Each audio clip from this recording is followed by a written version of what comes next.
அதிமுக ஆட்சியில விலைவாசி கட்டுப்பாட்டுக்குள்ள வச்சிருந்தோம். நீங்க சிந்திச்சு பாருங்க, கொரோனா காலம், மக்களுக்கு வேலை கிடையாது. 11 மாதம் ரேஷன் கடையில அத்தியாவசிய பொருட்கள் விலை இல்லாம கொடுத்தோமா இல்லையா? அரசாங்கத்துக்கு வருமானம் இல்ல. இன்னைக்கு தொழிற்சாலைகள் டாக்ஸ் இல்ல, ஜிஎஸ்டி கிடையாது.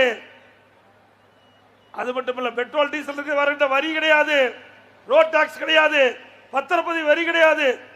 எதுவுமே இல்லாத காலத்தில் கூட விலைவாசி கட்டுப்பாட்டில் வச்சிருந்தோம். ஏழை மக்களுக்காக கொரோனா காலத்தில் பாதிக்கப்படக்கூடாது என்பதற்காக ரேஷன் கடையில் விலையில்லா பொருட்களை கொடுத்தோம்.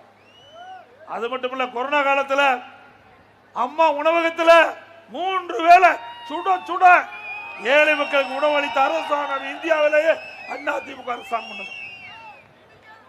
எந்த அரசாங்கமும் இப்படி காப்பாற்றியது கிடையாது. மக்களுக்கு ஒரு துன்பம் வருகின்ற பொழுது அதை சரியான முறையிலே கையாண்டு தீர்த்த ஒரே அரசாங்கம் இந்தியாவில் அதிமுக அரசாங்கம் தான்.